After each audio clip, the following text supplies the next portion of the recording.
some of the content from the book. This is actually the first time, I think, Becky, I was trying to figure this out. There's been a lot going on. I did a 10-minute presentation of this content 2 weeks ago. So I think you guys are getting the first full-blown look at what we've been able to capture in this book. But it's not a topic that is without interest. It's not a topic where there's a lack of passion. In fact, there has been a lot written and said about this idea of engagement. You could argue for more than a decade.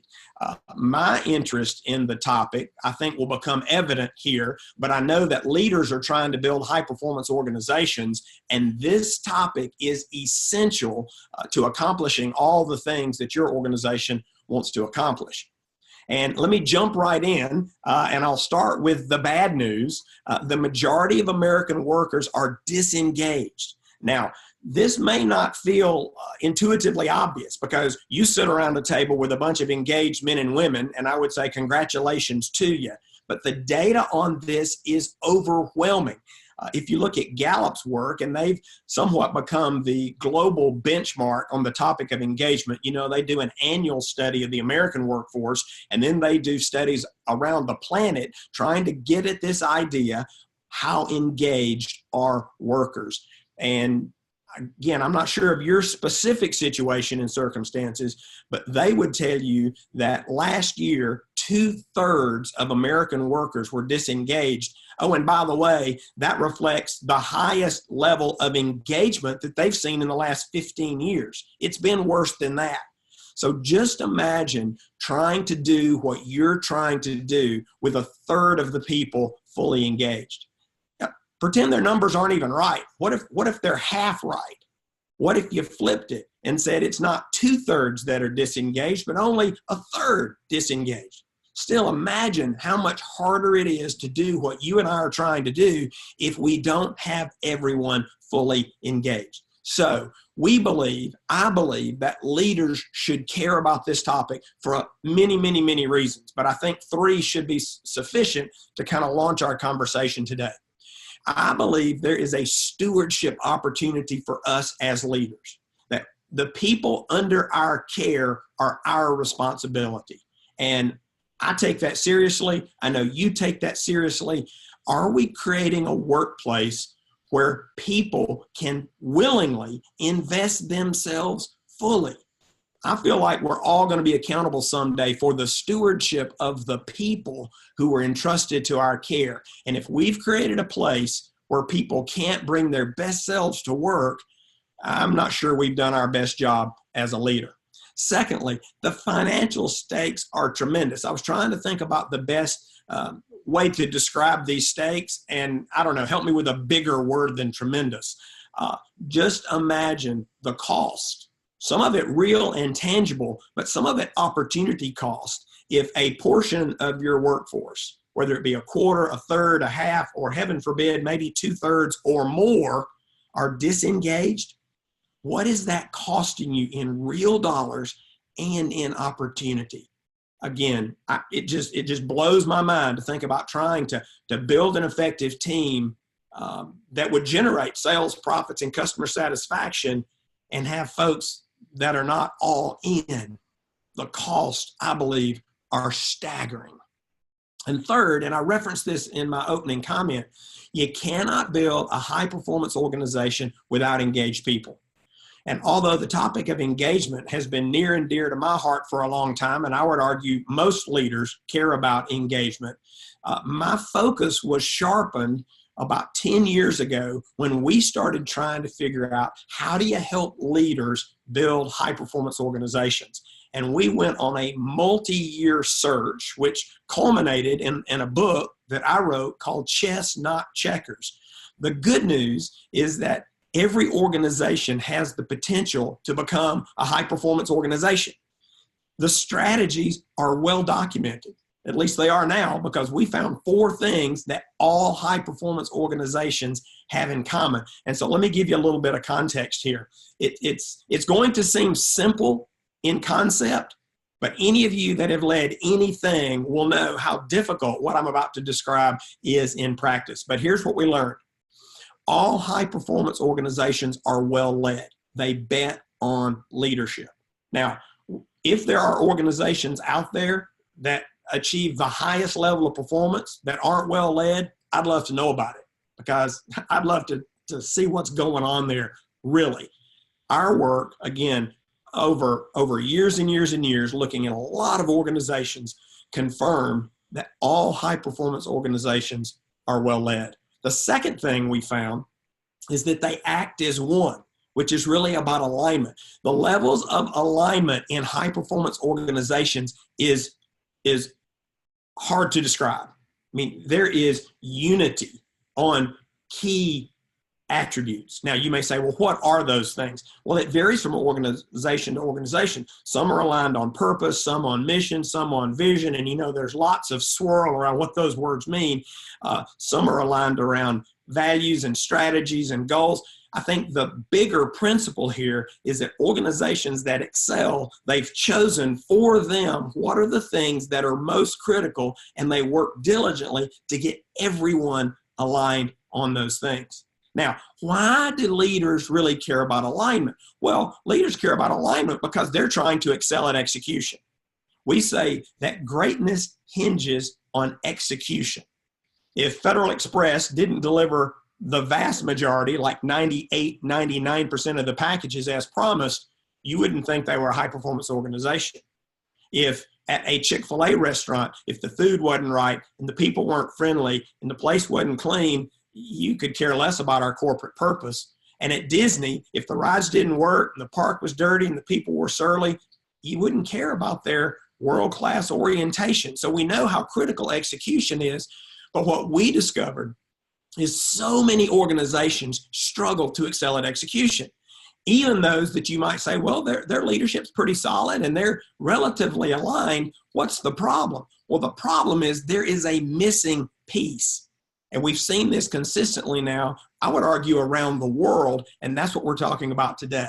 High-performance organizations win the heart. There is a level of engagement that marks these organizations. Because if people are well-led and aligned, but they don't care, if they're not engaged, there's just no way you're going to consistently excel at execution. So today we're talking about engagement. That's what the book Win the Heart is all about. Let's begin by clarifying our terms here.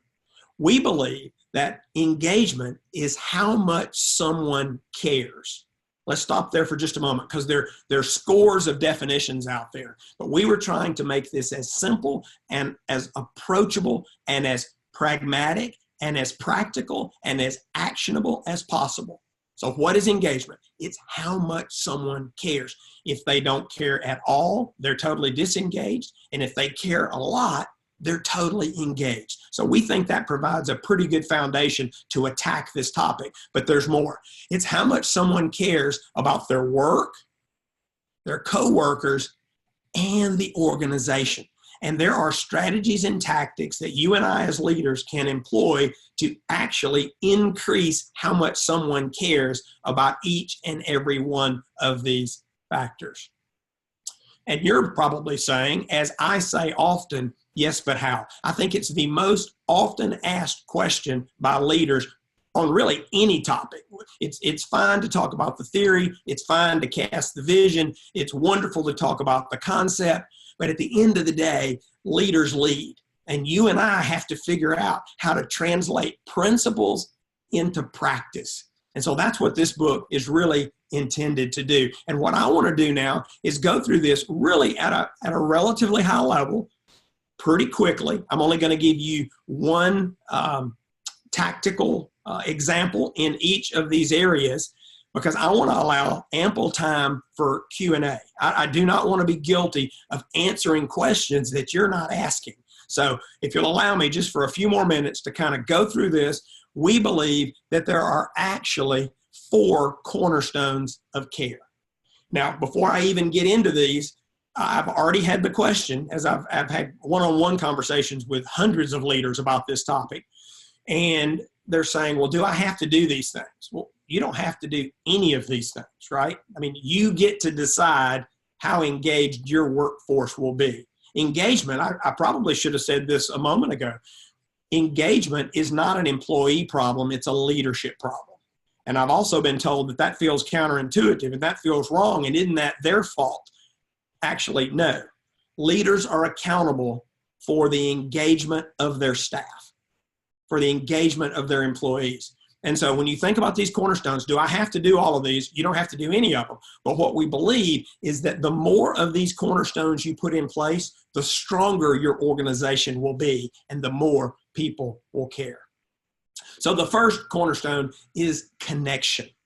Connection. Let me tell you what that means. It's the level of affinity held by an individual towards someone or something.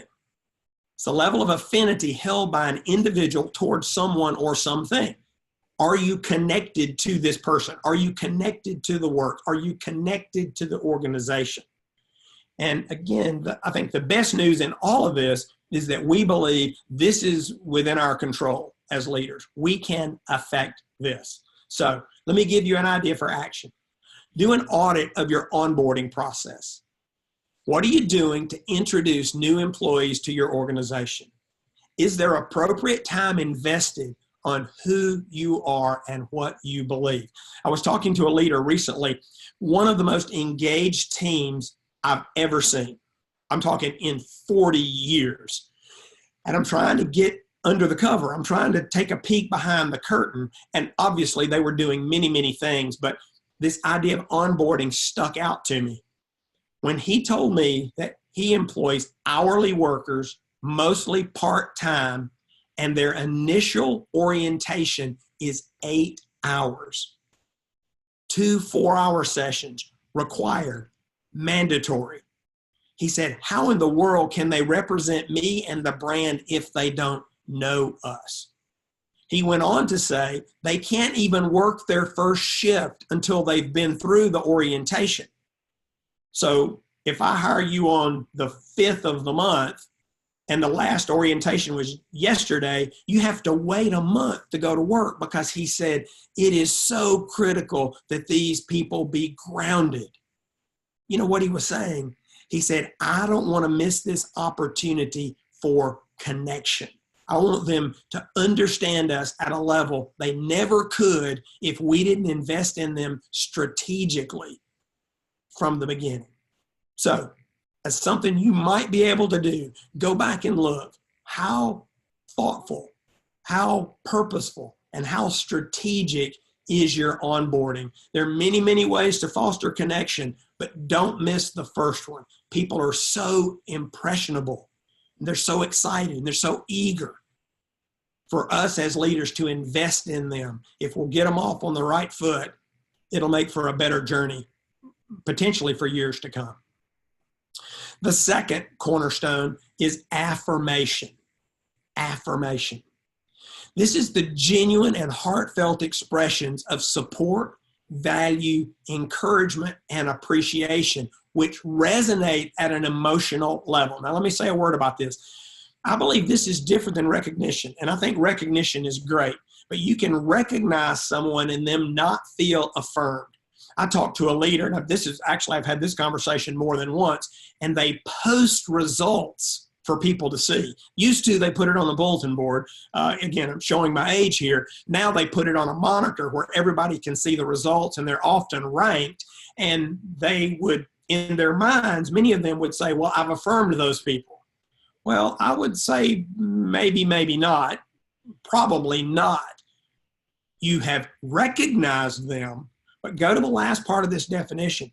Do something that resonates at an emotional level. So if you go to that person that was number 10 on the list last month and now they're number 7, and you go to them and you thank them for their effort and you encourage them for their progress, or you write them a note, that has all the makings of affirmation. But just to put something on a monitor or to put something on a bulletin board and they're number 7 and they were number 10 and nobody actually knows that they were number 10 and had moved to number 7, you see the difference in affirmation and recognition? Again, both are good, but we want to look for ways to connect with people at an emotional level. So one more quick word about this. You and I can make assumptions about what people find affirming, and it's dangerous. I would encourage you to have conversations with people about what makes them feel affirmed. So here's my specific idea for action. Even though I would still recommend you seek out personal preferences, and I've done that with team members before, and it's fascinating because one size doesn't fit all, but there is a universal tactic that I've never found anyone that didn't like it, and it's personal notes. I would encourage you this week to write 3 personal notes affirming someone in your organization. If you want bonus points, write 5. Now, it's got to be genuine. It's got to be authentic. It's got to be real. It's got to be legitimate. I mean, yes. You're not doing this just because it's an action item, but you will find this to be so affirming. I'll tell you one quick story. I had written a note to a leader. This was years ago, but I remember the story because he was on my leadership team. And at one point, I was encouraging my leaders to write notes to people. And this guy said, that's really powerful. And I'm saying, well, thanks. I appreciate, you supporting, that idea. I think it is powerful. He said, no, you don't know how powerful it is. And I said, well, I think it's pretty powerful. He said, you have no idea how powerful it is. And I said, okay, is there something you want to tell us? And he said, you wrote me a note 5 years ago. I said, okay, I'm glad I wrote you a note. Hope that wasn't the last one I wrote you, but he said, you wrote me a note 5 years ago. And I said, right. And he said, and I still carry it in my briefcase. Now, I don't know if you've had that experience. I've had it more than once with people. You think about, really? And then I almost felt bad because it took about a minute, right? It's 4 sentences on a note card, but it was genuine and it was authentic. And people are starved for affirmation. So there's an idea for you. I don't know if that's part of your personal disciplines as a leader or not, but it is a tactic that I find universally applicable. So you got connection, you got affirmation, and next you have responsibility. Responsibility. Now, I don't know that we often think of this in terms of a cornerstone or a strategy for driving engagement, but think about your own experience. Personal ownership and accountability for a task, project, decision, or outcome. Just, again, think about your life. Don't think about anybody else. When somebody gives you accountability for a task, project, decision, or outcome, what happens to your level of engagement?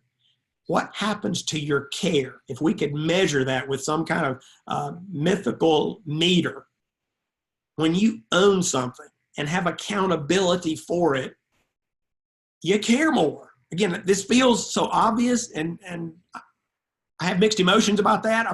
We started this, and any book that I create, I want to bring insight. I think that's part of the value of a book. But perhaps this falls into that category. Samuel Johnson said that most often people need to be reminded more than they need to be taught. This should be a blinding flash of the obvious. When someone gives you ownership and accountability, you care more. So think about how that applies to the people on your team, the people in your organization. When you can give them personal ownership and accountability for a task, project, decision, or outcome, you will drive their level of care to a new level. Pretty simple, pretty straightforward. There are any number of reasons that we hesitate, we're reluctant, but if we can move past that, it is a guaranteed way to help someone care more. So here's your idea for action. This week, find one item on your to-do list you can give to someone else. This could be a team member, a peer, or even someone outside your organization. You say, well, how would that work? If you hire someone to do something for you, their level of care just went up. So this works internal or external. And I would argue that you get bonus points if they own a decision versus just a task. And I think it's fine to give somebody a task, and I think a task will push ownership to the next level. It'll push engagement to the next level, but not as much if you give them responsibility for an outcome or you give them responsibility for a decision. Try to take something off your list strategically and use that as a lever to help someone else care more. Connection, affirmation, responsibility, and the final cornerstone is environment. Now, before I even unpack this, I've been asked, is this just a catch-all for everything else? And I'm going, no, not really. There are some very, very real things that are key contributors to engagement. And honestly, it was the best word that I could come up with. And I know you can put several things in. I'm about to share several things that I think constitute a healthy and appropriate environment, but it's not intended as a catch-all. Don't treat it as a catch-all. Be thoughtful and strategic and ask yourself real hard questions about the environment you've created. Here's a definition that may help. It's the factors that create the context for engagement. Now, I've given you some examples. Don't think of this as definitive nor exhaustive, but do people have the knowledge they need? That's part of the environment. Do they have the skills? Do they have the tools? Do they have the resources? Do they have safety? And don't miss this. I've had leaders say, oh yeah, we have a safe place to work. Yes, physical safety matters, right? If you're in an unsafe environment, that would have a tremendous effect on your engagement and how much you care. But think about psychological safety as well. Are people encouraged to share their ideas? Is their input welcomed? Is it a place where curiosity can flourish? And then don't miss the workspace itself. And I know many of us as leaders, we have limits here, but I think we can still work to create a space or spaces that help create the proper context for engagement. It really does matter. You start thinking about any of these. If you say someone doesn't have the skills, how engaged are you? They don't have the tools, how engaged are you? If you were asked to do something at some point in your life as a leader and you don't have the resources, I mean, just go through the list and make your own list. What happens to your level of care? What happens to your level of engagement? Each and every one of these is a contributing factor, really, to enable those first three cornerstones to work their magic. You need to put people in the best environment. So, one idea for action. Ask your team what you could do to serve them better. I would ask you to listen and probe for the issues that we just discussed. Listen and probe about things around knowledge and skills and tools and resources, the physical and psychological safety. You might even just want to take note, how many questions do you get from people? Do people feel like their input is valued, their input is honored? You'll know that questions, the number of questions is a barometer that can tell you a lot about the environment that you've created. So step one is listen. Step two is probe. Don't just take what they say on the surface. And then perhaps the most important part is in that last sentence. Take action on what you learn. Because if people don't believe you want to create an environment where they can be fully engaged, they'll play along. They will operate by and large in the context you've created.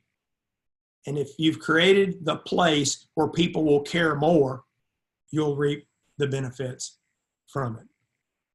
So, connection, affirmation, responsibility, and environment. Care. Care. Care is the magic. We want people to care more. We have got to provide the cornerstones of care. Care produces caring. It's magical the way it works. When we can put those cornerstones in place, people will bring their whole self to work. They will add more value. They will help you and your organization accomplish those lofty goals that you've set and ultimately help you become a high performance organization, help you excel at execution. But it's interesting. I'll tell you a quick story and we'll move to questions. We are working now, I'm foreshadowing just a little bit, we're now working on this whole idea of how do you excel at execution. The truth is we've been working on that for years. And we commissioned a study. We hired some folks, really, really smart people from Stanford University. And the first step was to do a literature review on everything that's ever been written on execution. Remember, that's the top of the mountain, right? That's the real prize that we're trying to accomplish and what we're trying to achieve as organizations. Greatness hinges on execution. So we hire these really smart people from Stanford and say, we need to know all that we can learn about execution so that we can begin to to dissect that and to figure out how to translate those truths into principles and practices that will be approachable and applicable for leaders around the world. And so they go off.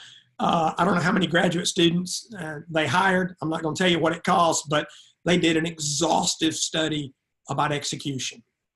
So we're all excited. We have a day. They're coming in. They said, we're going to need several hours to share our findings. And we're going, okay, well, I hoped you had simplified it a little bit, but we'll give you the time. And this is really important. We spent a lot of energy and a lot of resources getting your answers. We're sitting there looking at the screen, and they start talking about engagement. And I'll let this go for just a few minutes. And I had this real queasy feeling. It's like, were they studying the wrong thing? They're supposed to, I'm thinking, they're supposed to be trying to help us figure out the keys to execution. And I let it go for a few more minutes, and I stop them and I say, okay, hold on. I need to do a process check here. And they said, yeah, what's up? And I said, we ask you guys to go out there and help us learn about execution. And they said, yeah. And I said, you've been talking for 20 minutes now. All you've talked about is engagement. And they said, right. I said, so help me connect the dots, having no idea what they might say. And they said, well, we believe that the primary impediment to high levels of execution, the primary impediment to elite levels of execution is engagement. They said, because a lot of organizations have the systems and the structures and the strategies and the processes, but if their people don't care, it doesn't matter how brilliant the play is. They can't run the play. Most organizations cannot excel at execution because their people don't care. And I went, wow, because that kind of validated, in my mind, it validated the work we had done 5, 6, 8 years ago on high performance organizations. They said, we did learn some things about execution. We'll share those later, but we felt we had to start this presentation today with this topic of engagement, because if you miss this, game over. And so that's why I'm excited that we've been able to share our point of view in the book, Win the Heart. It's going to help you and your organization go where you want to go. So with that, I'm going to kick it to questions. I think Becky's going to come back, be our host and moderator, and I'll do my best to answer these. I'm losing my voice here a little bit, so I'm going to take a sip while you tee it. Sure, no problem. So here's the first question for you, Mark. I'm wondering if you're a leader and you're wondering about how to improve the engagement in your organization, if there's a way to diagnose where to start with these 4 areas, like where the biggest pain point might be. Well, that's a great question. I think you can, there are a couple things. You can actually have conversations. I don't want to make this sound too easy because I know it's complicated, but have conversations with people about these areas. And I think you can discern a lot. Now, if you want to be a little more scientific, there is an assessment that I think should be launched in the next week, a Win the Heart engagement assessment, and that may add value to you. So if you'll go to tmarkmiller.com, we may have that assessment up in the next week. It hasn't been a priority because I don't want to make it about that, but it might serve you. So it'll be there for you if you want to get it and use it in your organization. But don't miss the conversations. I think you can learn a lot just by talking to people and probing in these areas. You'll probably learn a lot. Okay, super. So here's another question for you, Mark. Should junior or mid-level leaders be more focused on building these things within their teams, or more focused on trying to convince senior leaders to build these for the whole organization? Okay. Again, I love Q&A and I hate Q&A because that's a question that prompts about 40 questions for me that could we sit down across the table and have a cup of coffee? I'd want to understand a lot.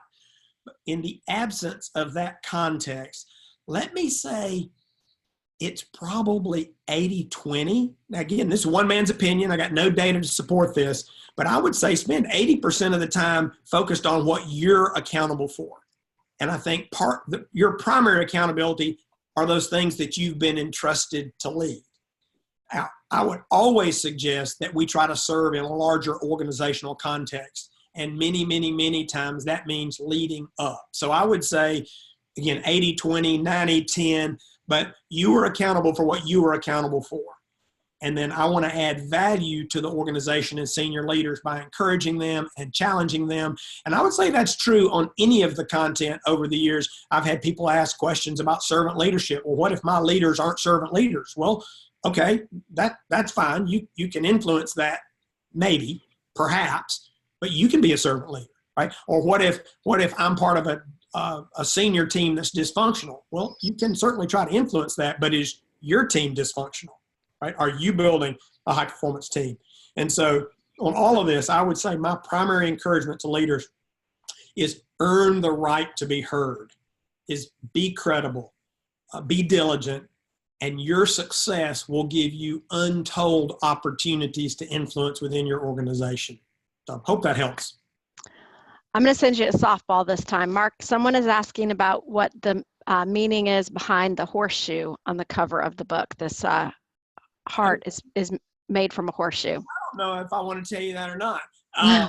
There's a story. It's actually a story. The book concludes, and that heart is a symbol of what a leader did for his people. And it's part of the discovery process as you go through the book. There's a story, and I actually hope, I believe, I pray that story will help bring all of this together for you. But it's a symbol that's used at the end of the book. So you got to either read the book. Start at the back or read the book. All right. So Jason is asking, what happens when you genuinely care? So maybe you're a leader who cares, you're implementing all these things, and the other person doesn't care, the person you're seeking to engage. Well, there is the possibility that someone is in the wrong role or in the wrong organization, and you actually have to deal with that, right? I mean, I think, and this is probably the asterisk when I said engagement is a leadership problem, not an employee problem. I think that's true about 95% of the time. There are situations, again, I don't think there are many. Now, if you've got a lot of those, then it's still a leadership issue because you've got a bad selection process. You're putting people in your organization that shouldn't be in your organization. But let's assume that you find that individual that does not care, despite your best interest. Are they in the right role, right seat on the bus? Are they in the right department? You may want to move someone and see if you can help them with a better fit, because part of what they have to care about is their work. You want them to care about the coworkers and the organization, but are they in the right role? So I would start there. And then maybe they're not even in the right organization. Now, we very thankfully, and I would say with much diligence over the years, for our corporate staff, we have about a 96, 97% retention rate. And our restaurant operators, we have a 96 or 97% retention rate. And that's year over year for, 30 years. But there are those few instances when it's not going to work. And leaders have to own that. And you have to have hard decisions, and you have to help people find where they can be successful. And I hope that's a small group, but regardless of how big it is, as leaders, we have to own that as well. People have to care. If they don't care, you can't do the things you're trying to do as an organization. You need everyone to be fully engaged. Thank you, Mark. Here's a question for you. How long do you expect it to take? So a leader, sees an engagement problem in their organization. They start to implement the ideas from your book. How long would it take to see engagement increase? I think it could start improving today. But I don't know, how bad is it? How deep a hole have you dug? How many of the right people do you have on your team, and how many of the wrong people that I just talked about in the last question? So it's very difficult, but I think you can start immediately. You start affirming people. You start giving people responsibility. Now, there's going to be, depending on how bad the situation is and what contributed to that, there should be, there will be, for many people, a high level of skepticism.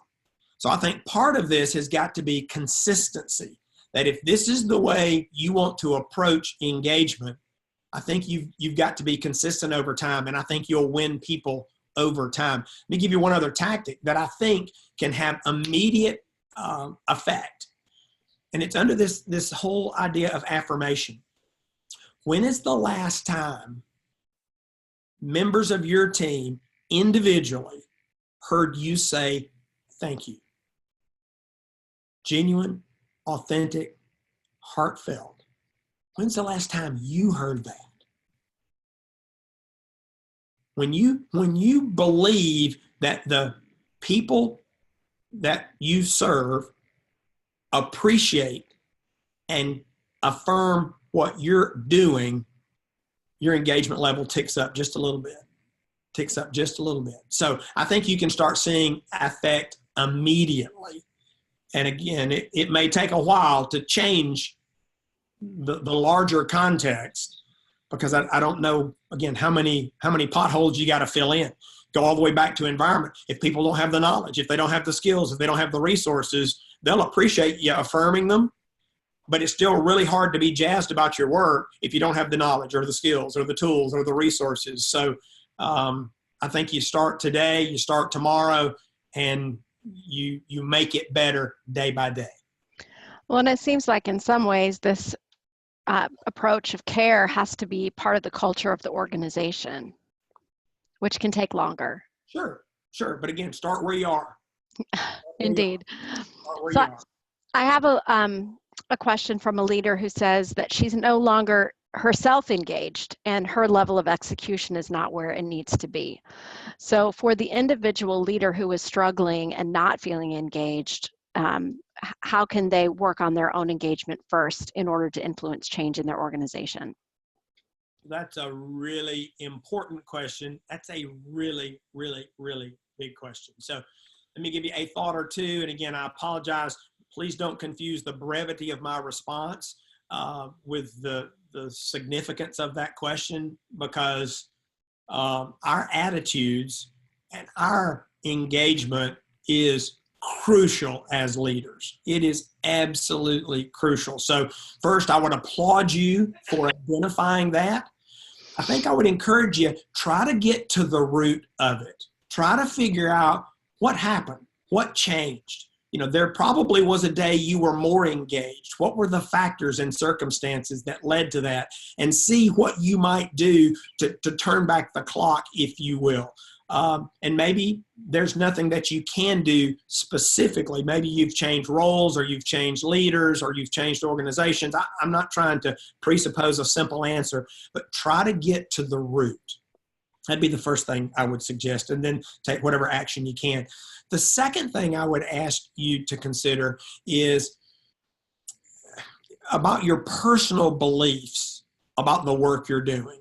That if you can affirm why you're doing what you're doing, I think that can go a long way toward breathing fresh life and fresh energy. If the why is still there, it's affirm that, depending on your belief set.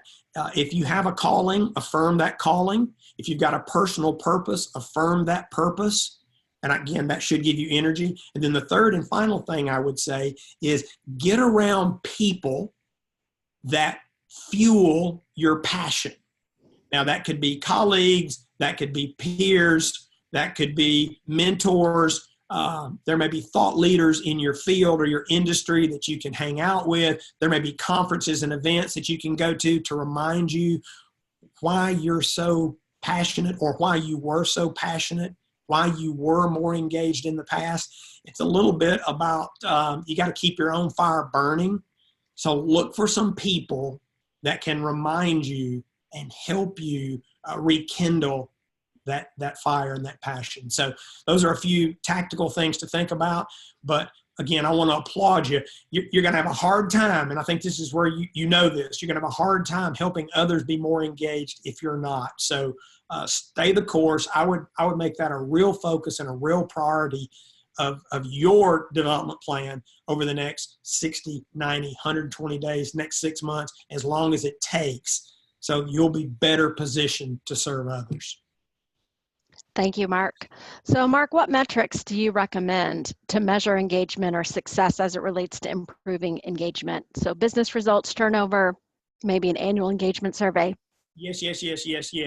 I think what's more important is that you establish the metrics. And I actually like an engagement metric, whether you would use the assessment that I referenced earlier or any one you might choose. Just be mindful. Different assessments measure different things based on whoever created the assessment. Everyone has their own paradigm. They have their own definition of engagement.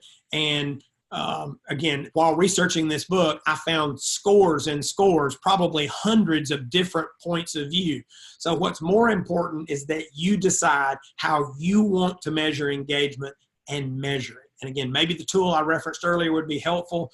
I think you'll have other metrics. If you think about an engagement survey is almost a leading measure. I think the lagging measure will be some of the things that Becky just mentioned. I think turnover is clearly a lagging metric of engagement, and you can create your own list from there. What's most important is not the tool. What's most important is that you are purposeful, you're thoughtful, you're strategic, and you find a way to measure the level of care in your organization.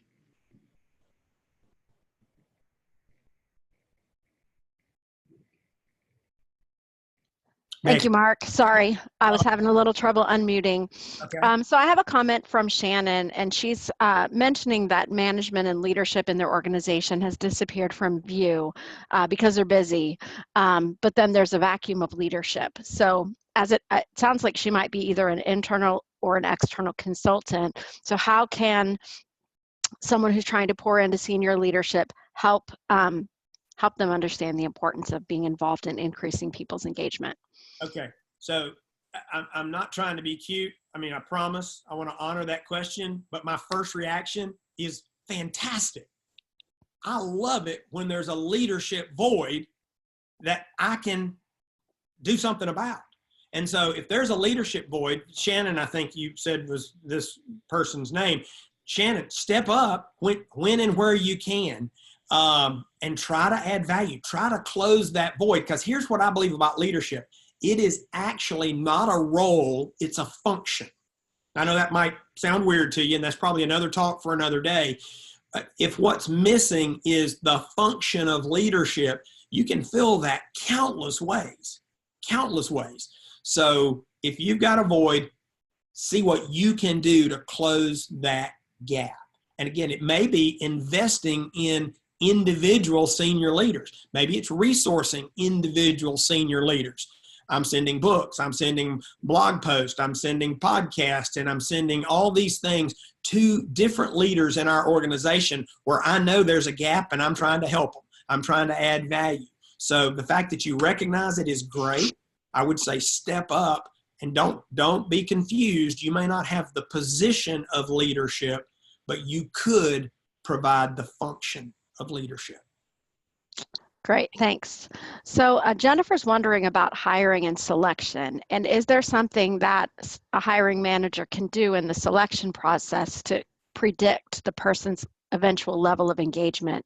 And she's mentioning that she's in a healthcare type organization and that, people interview and say all the right things, but then once they get in, maybe they don't care as much. Okay. Any thoughts on hiring and testing a person's eventual engagement? Yeah, I got 2 or 3 thoughts. And the first is a disclaimer, and I do these because I want to honor you and your question.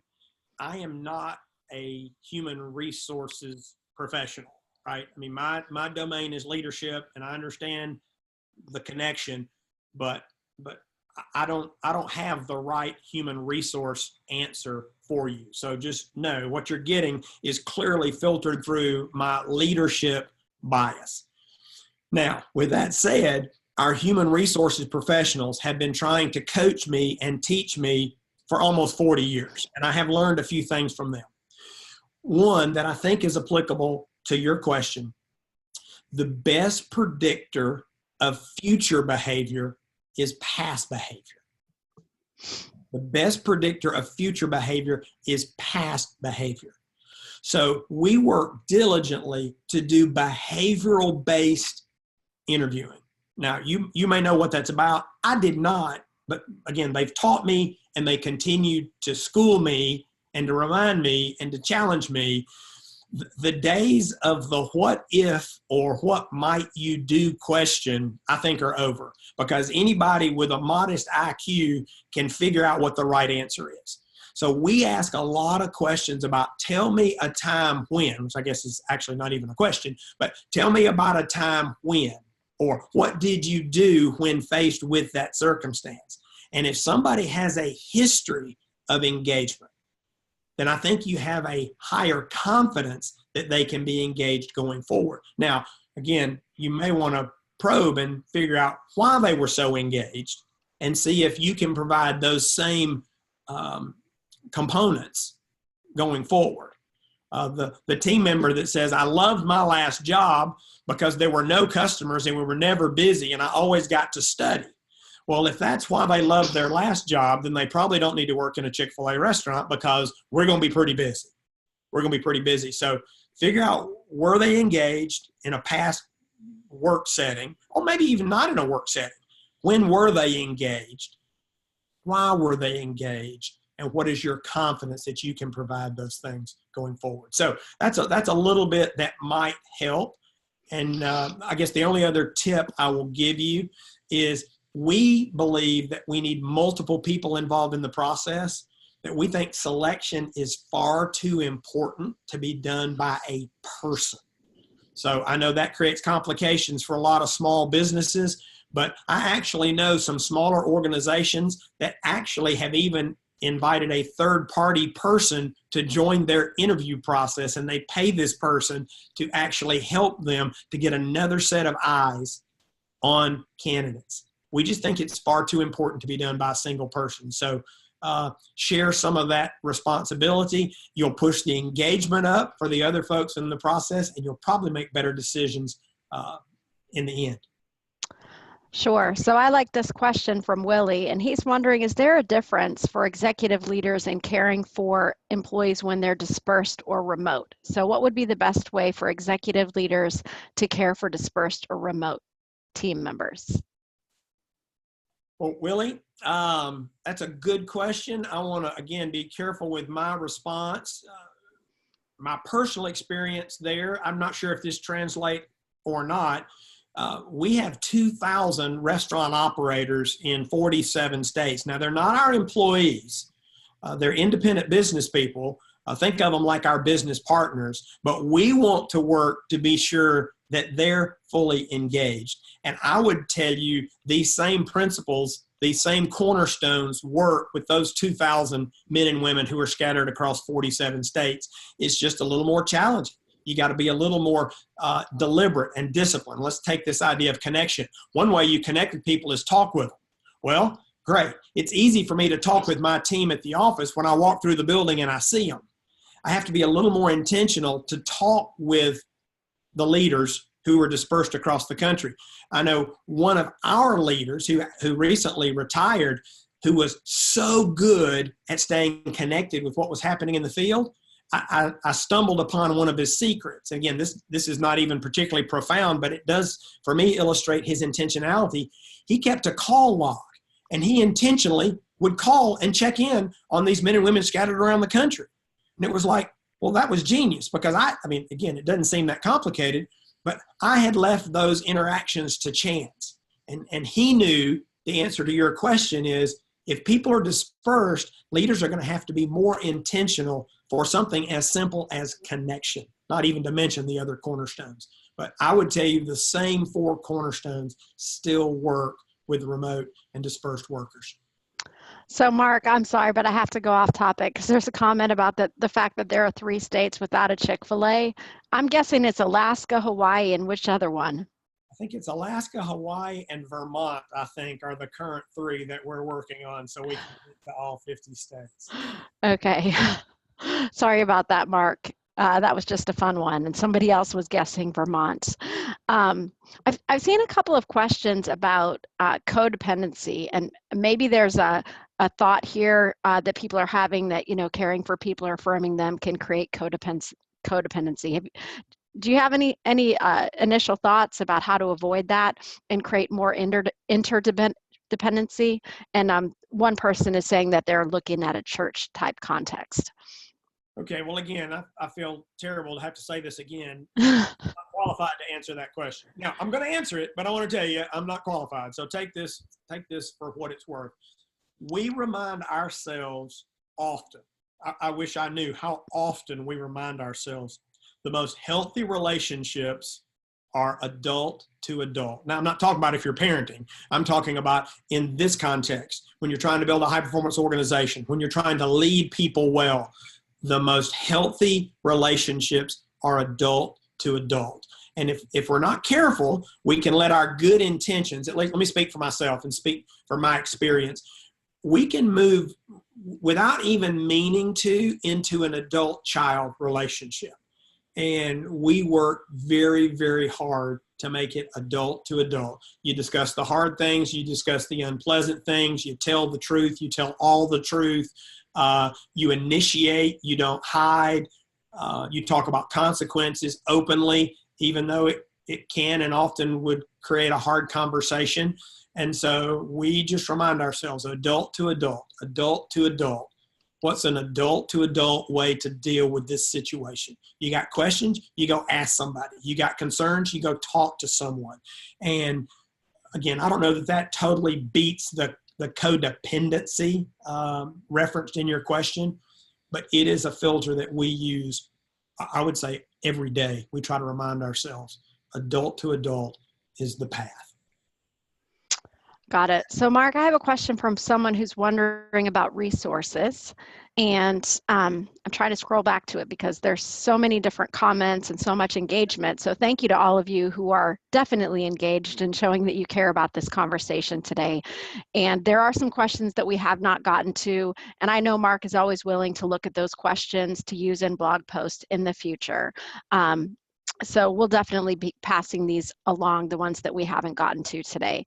One question that we had, Mark, was about whether or not people can use these slides as they train others. And then also people are asking about bulk purchases of your books and resources and where to find those. Good. So let me take just a minute or two. I'm keeping my eye on the clock to talk about resources because I think resources matter, and I'm glad that people are interested.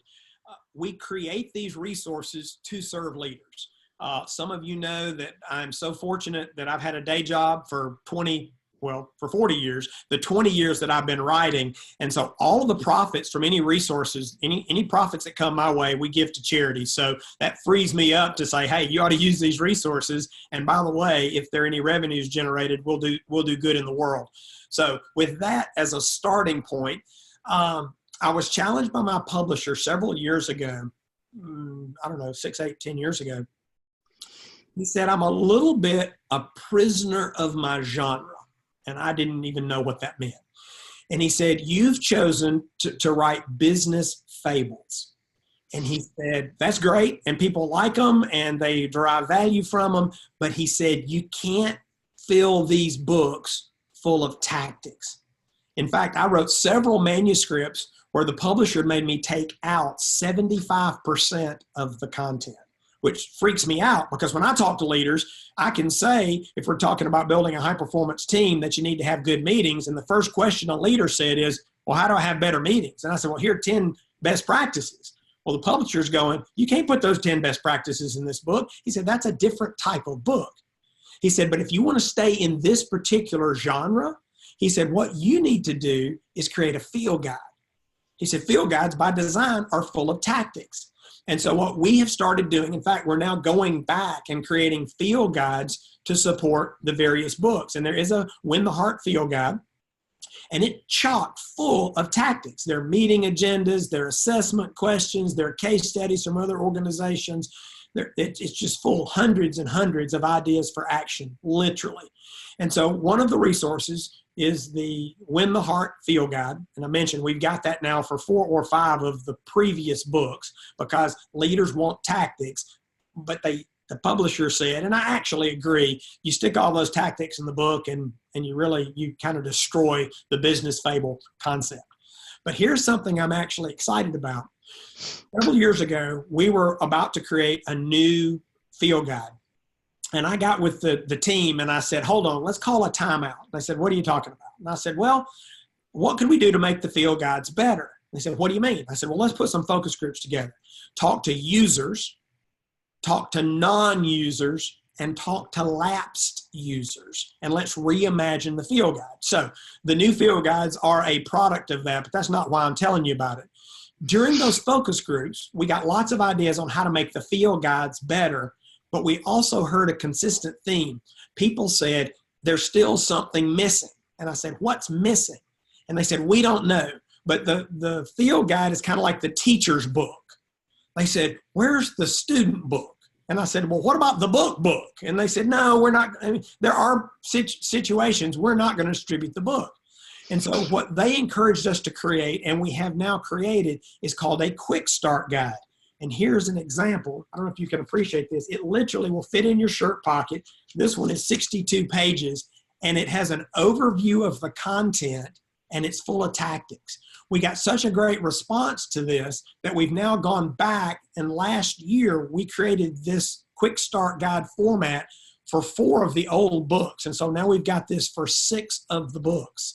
And so I'm excited about it because leaders have been excited about it, and they're using it in different ways, but they're giving it to frontline leaders who they might not want to give a book to.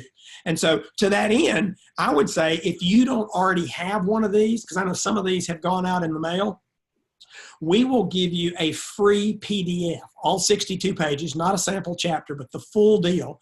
All you got to do is text Quick Start to 66866. And you can get the PDF of the Win the Heart Quick Start Guide. And I would hope that would serve you. Sure. So in answer to the question about where to find the resources, the best place to find the resources and buy them in bulk is tmarkmiller.com. However, this is the book launch week. So I'm going to ask all of you, if you are going to buy Win the Heart this week, please go to Amazon and buy Win the Heart and then go back later and review it. After this week, the best place to buy the resources is tmarkmiller.com. That's the place where you ensure that the proceeds go to charity. And so I'm just going to make another plug. If you have read the book and you would leave an Amazon review this week, it actually opens up tomorrow, which is the day that the print book will begin shipping.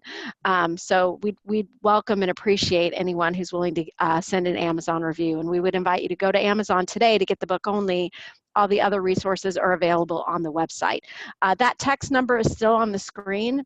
You text the word Quick Start to 66866, and you'll automatically and almost instantly get the Quick Start Guide for Win the Heart for free.